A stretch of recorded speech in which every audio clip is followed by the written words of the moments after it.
Šitas video bus apie šilumos siurblius. Tai apie šitą naują mano siurblį pastatytą šilumos, kurį pasistatė. Ir sausio mėnesio prasidėjo, galim sakyti, nuo 24 kW ir kaip matote pradėjo kilti. Sausio mėnesis sunaudota 1460, tai kiek aš atsimenu, sausio mėnesį buvo 930 ar 940 kW sunaudota vien šildymui, kurį pasistačiau praeitais metais vasarą ir šią žiemą pilnai atidirbo. Bet pirmą sugrįžkime prie senojo siurblio, kur aš šiek tiek papasakosiu, ką galite pasidaryti, jeigu turite sodo namelį ir nereikėtų investuoti perkant va tokį va šilumos siurblį. Štai mano senasis šilumos siurblys, buvęs išorinis mazgas, oras. Ir iš šito išorinio siurblio buvau padaręs šilumos siurblį oras vanduo. Galite pasižiūrėti mano ankstesniuose video, bet jie yra rusų kalba. Ateityje žadu padaryti visą video sukonstruoti lietuviškai, kai buvo pajungta. Gal kas nors sugalvos pasidaryti iš tokio paprasto mazgo, tai yra gauti, galim sakyti, už dyką arba ten už metalo kainą, kaip sakant, jie nėra labai brangus. Svarbiausia, kad būtų veikiantis. Tai va tokį gaunate į išorinį bloką. Oras, užtektų 12 vadinamas, ten iki 1200 W kūrimą. Nereikia būtinai gauti vidinio bloko. Paprasčiausiai nusiperkate vieną priedą, pasijungite prie šito išorinio bloko ir valdote visą vidinį savo pajungimą šilumos, vadinamą šilumos oras vanduo sistemai. Nėra sudėtinga, bet naudinga yra tas tokių oro, kada temperatūra yra daugmaž iki 0 laipsnių šilumos. Tai yra, galima ir per -5 vis dar dirba. Ta prasme, tik tai dažniau daro atitirpinimus išorinio bloko, bet galima labai normaliai sutaupyti, tik tai kokį pradedant nuo kovo vidurio, galim sakyti ir nuo kovo, dabar yra pliusinės temperatūros, tai pasijungiat sistemą, tai jeigu turite ypač grindinį šildymą, tai galite pasidaryti ir 40 laipsnių jums pilnai palaikys toksai siurblys. Aišku, priklausomai dar nuo kvadratūros. Aš ten nesakau kažkur tai 150 kvadratų, bet jeigu jūs turite sodo namelį, jeigu ir neturite grindinio šildymo, paprasčiausiai padidinate kiekį radiatorių. Radiatorius taip pat galima nusipirkti, kad ir padėvėtus. Paprasčiausiai pasijungite kuo daugiau radiatorių, galim sakyti padvigubinę.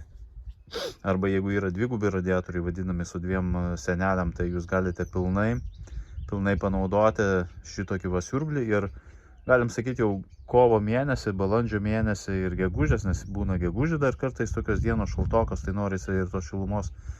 Ir rugsėjais ir spalis, man atrodo, tai 5 mėnesiai, tai pilnai jūs galite išnaudoti va tokį šildymą, kuris labai brangiai nekainuoja, nereikės pirkti ten kažkokio tai šilumos siurblio.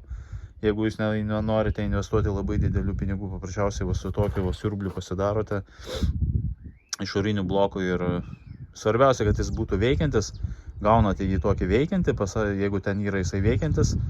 Normalūs kondicionierių meistrai paprasčiausiai išjungdami, tai yra atjungdami nuo sistemos, jie visą freoną suvaro į šilumos siurblio vadinamą reduktorių.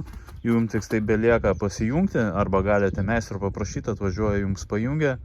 Pačią sistemą jūs patys pasidarote, jinai nėra sudėtinga.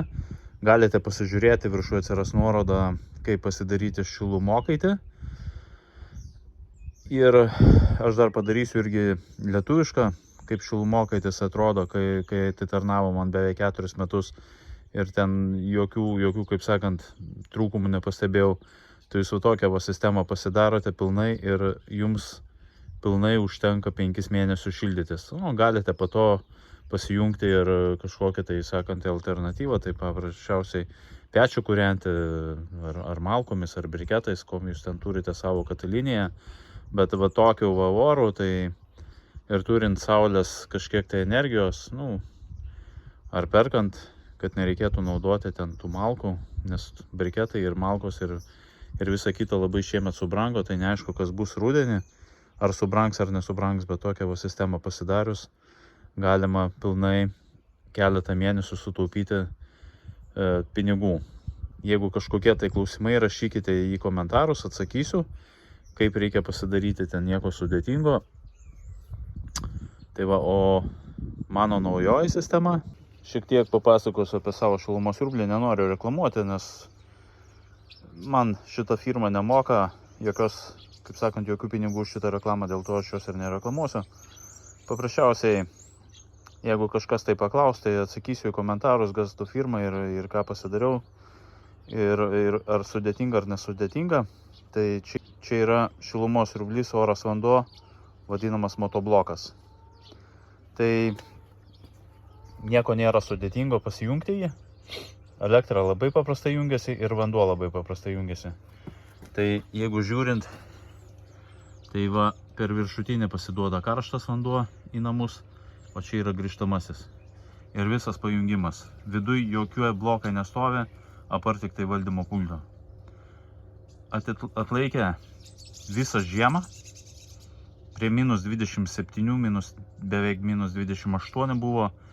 Dirbo idealiai ir kuo sausesnis oras, to jisai mažiau daro tos vadinamus atitirpinimus. Nieko nebuvo, jokio apledėjimo, jokių kalnų čia nebuvo, jokių varveklių nebuvo. Labai gerai nutirpina. Dar kaip matote, ledas dar bestovi čia. Čia vien ledas buvo tik ir viskas.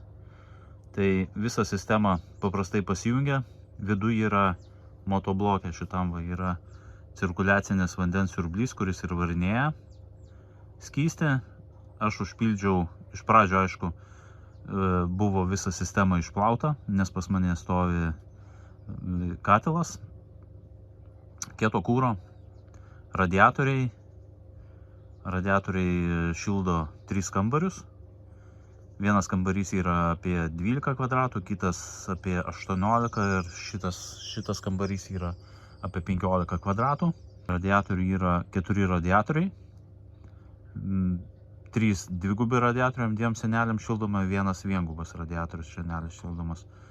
Tai jų pilnai pakanka ir virtuvė, pas mane virtuvė yra beveik 14 kvadratų, tai yra grindinis šildymas. Tai grindinis šildymas, aš galiu pasakyti, žymiai patvaresnis ir žymiai daugiau energijos atiduoda. Ir jeigu turite grindinį šildymą, tai va toks va siurblys jums pilnai atitarnaus. Siurblio galingumas yra 6 kW, 6 su kapeikom galbūt kažkiek, tai tiksliai dabar neatsimenu. Tai pardavėjai sakė, iki 120 kvadratų namas, jeigu yra labai gera izoliacija, pilnai užtenka šitokio siurblio. Pas mane, galim sakyti, šitas namas yra, gyvenamasis plotas yra apie netoli 60 kvadratų. Aišku, jis yra gana senas namas, čia yra tik tai šito namo priestatas. Tai yra vokiškas namas, statytas iš molio, po to apmūrytas, tik tai yra šitas kambarys yra per naujo išmūrytas. Langai visur yra plastikiniai, didžioji dalis lubų yra gana nelabai izoliuotos, tai yra senas supilimas nuo tų vadinamų senųjų laikų ir niekas aukšto netvarkė. Dėl to, kad po kol kas palėpė nėra sutvarkyta ir nėra stogas pakeistas. Tai tokia yra didžiausia problema.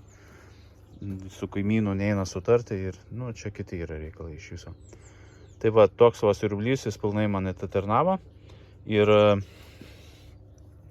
galiu, dabar parodysiu lentelę.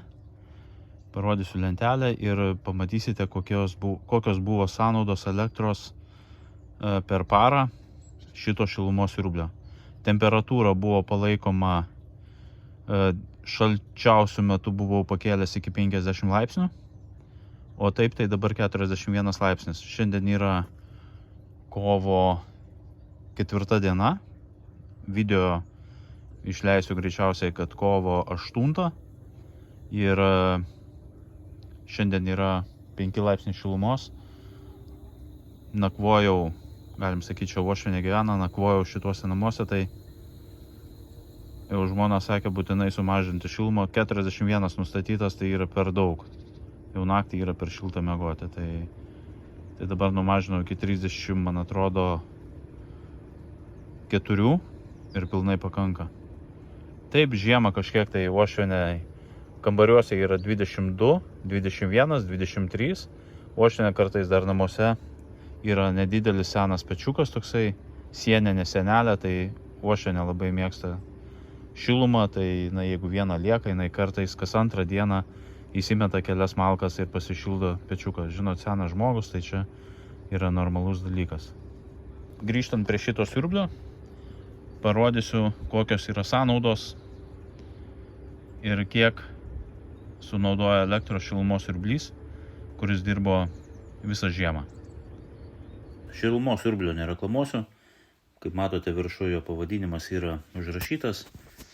Tai temperatūrą buvo nustatęs apie 41, tai šitaip buvo 41 laipsnis panašiai beveik visą žiemą, bet kai šalčiausios dienos buvo, tai vasario mėnesį buvau nustatęs iki 50, 51, 52. Tai dabar parodysiu, kokios sąnaudos buvo visą šildymo sezoną. Tai galim sakyti, siurblį pajungiau kažkur tai rugsėjo pradžioj. Pririšau, kaip sakant, prie Wi-Fi'aus. Kartais matosi tušti tarpai, tai galbūt siurblys neveikia, bet ten vėliau buvo kelios dienos, kai buvo Wi-Fi'us atjungtas, tai dėl to ir nebuvo tokios informacijos. Šiokie tokie garsai pašaliniai, kaimynai remontus daro. Tai va, rugsėjo mėnesį, kaip matote, sąnaudos būtų tokios.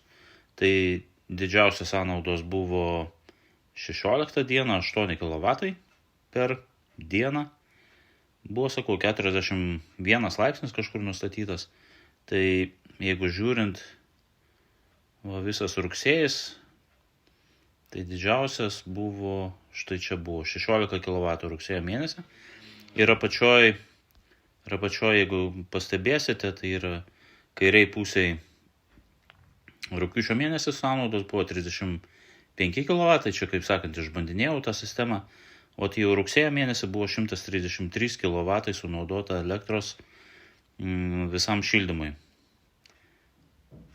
Kaip ir minėjau, pečius nebuvo naudojamas, tik tai pečių naudoja uošvienė, ten koklinė senelė, tai kai buvo patys šalčiausi, tai yra sausio pabaigoje, vasario mėnesį ten buvo kas antrą dieną pečių pasikurdavo, nes uošvieniai vis dėlto senas žmogus, nori dar to šilumos daugiau, tai į dieną ten po glebiuką sukūrendavo malkų, tai kas antrą dieną.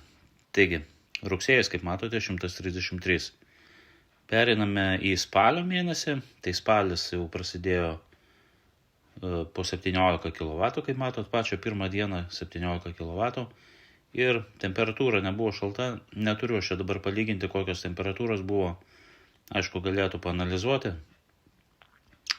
Tai va čia va matote, spalio mėnesį nebeturėjau Wi-Fi'aus ir nebegalėjau duomenų parinkti. Tai šalčiausia, tai ne šalčiausia, o daugiausia, tai buvo 14,9 kW spalio mėnesį. Ir spalio mėnesį, jeigu čia vėl matote kairiai, rugsėjo mėnesį 133 kW, spalio mėnesį jau buvo 291 kW suvartotas energijos.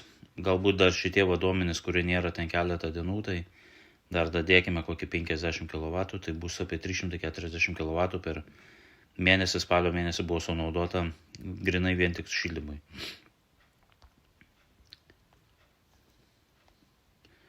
Taigi lapkričio mėnesis, kaip matote, nuo 7, nuo 8 dienos tik tai informaciją pradėjo gauti. Tai lapkritis pradėjo šalti ir siurblys pradėjo daugiau vartoti. Tai daugiausia, kaip matau, šičia buvo 25 kW ir lapkričio mėnesį, kaip matote, 435 kW buvo sunaudota energijos šildymui.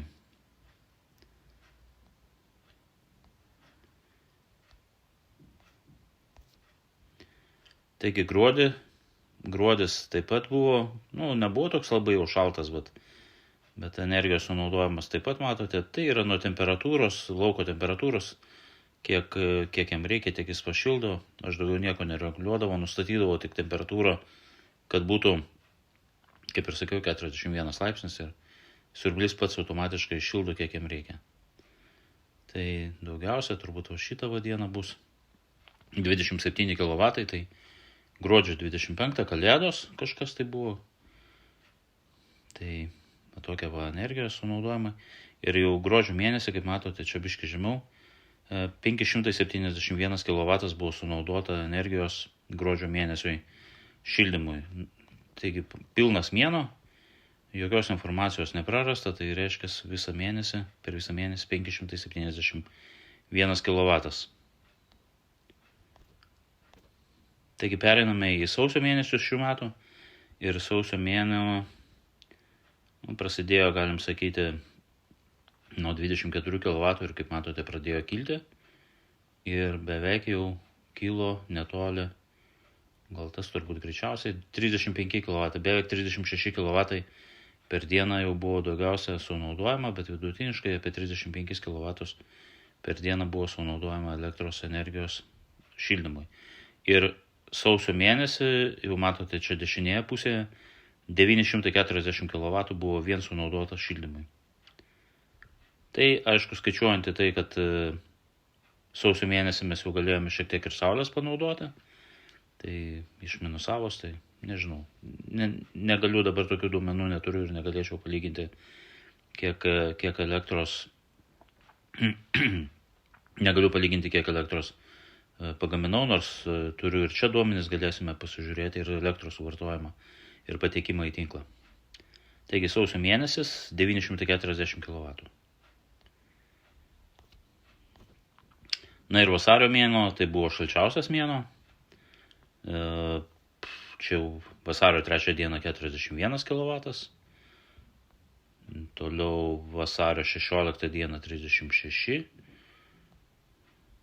Ir vasaris jau pradėjo po biškį pradėjo šilti. Tai nežinau, greičiausiai, kad vasario mėnesį daugiausia, tai nors nelabai pasirodo vasario mėnesį 873 kW energijos, tai reiškia sausio mėnesis buvo, galim sakyti, ir šalčiausias, 940 kW sunaudoja. Taigi vasario mėnesį 873 kW sunaudota energijos vien tik šildymui. Tai kaip matote, dienos pradėjo šiltėti ir iš karto automatiškai šilumos siurblys pradėjo mažiau vartoti. Net vasario 28 20 kW tik tai besunaudoja energijos. Na ir kovo mėnuo jau pradėjo šilti, tai kaip matote, sąnaudos neviršė net 30 kW dieną, tai čia šiandien yra kovo 10, tai kaip matote, be 15.4, tai šį mėnesį jau suvartota yra 230 kW.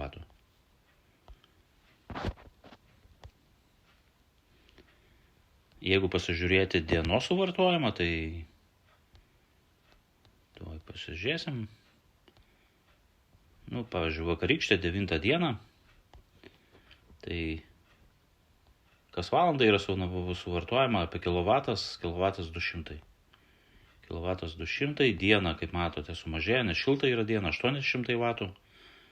Tai, kaip sakant, jeigu turite saulės elektrinę, tai grinai jums saulės elektrinė palaiko šildymą ir jūs tiesiog neimate iš tinklų, o tiesiog naudojate saulės energiją sukauptą. Paskui jau naktį vėl pradeda atvėsti ir naktį kas valandą apie kilovatą sunaudoja energijos. Turbūt dar aktualu yra elektros suvartojimas. Pas mane yra tinkla paduota apie 14 kW bendrai. Tai kaip matote, sunaudota rugpjūčio mėnesį buvo 390 kW, patiekta į tinklą 1272 kW. Rugpjūtį, rugsėjį sunaudota 420 kW, į tinklą patiekta 1121 kW. Čia jau yra išminusavus 37%, tai yra 36% energijos, kurie pasiema tinklai, o yra toliau pasaugojimui.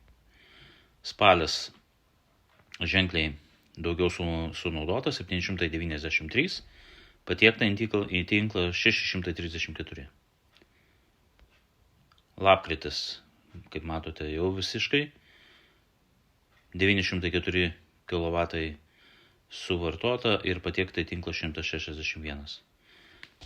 Kodėl tiek daug suvartoju, dar žinau, kad turiu ir elektromobilį, kaip atsimenate, tai galite pamatyti, kad ir čia elektromobilio yra ir krovimai, tai turbūt greičiausiai va tie spygliai didesni yra tos dienos, kada aš automobilį kroviau. Gruodis, čia kaip matosi iš karto automatiškai. Šį čia automobilis krautas, šį čia automobilis krautas, čia šiek tiek. Tai sunaudota 1081 kW, patiekta į tinklą 56 kW. Aišku, aš stengiausi taikyti tokias dienas krauti automobilį, kad kai saulė šviečia, tai, kaip sakant, išnaudoti, da tuo pačiu ir visą saulės elektrą, saulės energiją visą. Sausio mėnesis sunaudota 1460, tai kiek atsimenu, sausio mėnesį buvo 930 ar 940 kW sunaudota vien šildymui, plus automobilis ir visos kitos sąnaudos. Ir patiekta į tinklą buvo 184. Ir vasario mėnesio sunaudota 1220, patiekta į tinklą 432 kW. Tai plus elektrą naudojau ir automobilio krovimui, bet vis tiek jau vasario mėnesio jau šauniai yra patiekta į tinklą. Na ir kovo mėnesio su šią dieną tai sunaudota 297 kW, o jau į tinklą paduota 287 kW. Tai va tokie būtų duomenys. Taigi dar parodysiu, ko jums reikia prie šito šilumos siurblio, tai reikia šilumokaičio. Dėl ko aš tokį dariau šilumokaitę, tai čia visai yra kita istorija. Dėl ko nepirkau plokštelinį šilumokaitę, tai papasakosiu, kada nagrinėsime šitą šilumokaitę ir pabandysiu paaiškinti, kodėl aš tokį pasidariau. O čia nėra nieko sudėtingo. Paprasčiausias padarimas. Varinis vamzdis eina per vadinamą spiralės principų tokių ir vanduo pratekėdamas vanduo per visą šitą sistemą nuima šilumą nuo freono. Freonas eina, pavyzdžiui, karštas vanduo, tai yra karštas freonas eina per šitą poziciją, prasideda nuo čia, kyla į viršų ir grįžta. Jokio čia skirtumo, kaip padarysit, o vanduo eina per šitą. Čia galbūt yra apversta, dėl to taip rodiklas. Tai greičiausia, kad yra apversta. Tai vanduo tekėdamas į šitą poziciją, čia šaltas pareina, atvėsęs, tai yra iš radiatorių, vanduo eina į apačią, nusiema šilumą nuo freono ir grįžta čia. Išeina karštas, jau išeina į šildymo sistemą. Ir viskas. Paprastas mechanizmas. Ir šitie vamzdeliai ateina į išorinį bloką ir valdant su jų tokiu išoriniu pulteliu, pavadinimą užrašysiu apačioje, neatsimenu, pavadinimą neatsimenu, bet užrašysiu. Tai šitas valdymo blokelis padėjo viską valdyti, visą šilumos šitą siurblį. Yra video, galite pasižiūrėti, viršui atsiras nuoroda ir visos nuorodos apie mano padarytus kažkokius tai darbus galite susirasti aprašyme arba įsijungti grojaraštį, jeigu suprantate rusiškai, ir pasižiūrėti, kaip aš stačiau. Visas didelis kiekis yra video informacijos, kaip aš pradėjau, ką aš dariau, kaip sustačiau, kaip veikia, kokios temperatūros, jūs galite viską pamatyti tuose videose. Ten tik tai, kad rusiškai, bet jeigu jūs suprantate rusiškai, nes aš kaip suprantu, didžioji dauguma šito kanalo žiūrintieji yra nuo 33 metų iki viršaus, tai man atrodo, didžioji dalis tikrai, kad 50% yra, kurie supranta rusiškai ir gali pasiklausyti. Nepasakysiu, kad ten mano yra rusų kalba labai švari, bet jūs galite pilnai suprasti, kaip aš ją padariau, šitą savo šildymo sistemą ir kaip jinai veikia. Tai galite pasižiūrėti, o jeigu kažkokie tai bus klausimai, tai mielai atsakysiu, rašykite į komentarus, spauskite patiktukus, taip pat jūs pamatėte, kokia buvo mano elektros sąnaudos šildymo sezono metu su naujoju šilumos siurbliu. O šitą šilumos tokį galite pasidaryti kažkokioj tai nedideliai patalpoj, gal sakyčiau net iki 50 kvadratų, jeigu turite, kaip ir minėjau, sodo namelį, tik kad neinvestuoti labai didelių pinigų, jūs galite pasidaryti paprastą šildymo sistemą. Aišku, jeigu tai ar turite elektros gaminančios iš saulės elektrinės, tai jums čia būtų visai papigiaja. Ir tie, kurie užsiema šitais elektros sistemos saulės baterijom, kaupikliai saulės, jūs galite pilnai pasidaryti va tokią nebrangę savo šildymo sistemą. Kažkada yra ir video, kiek man kainavo visas šitas mechanizmas, tai galite susirasti ir pamatysite, kad čia tikrai didelių pinigų nėra. Tai ačiū visiems, kurie žiūrėjote, neužmirškite pakomentuoti, uždėti laiką arba dislaiką ir iki sekančio video.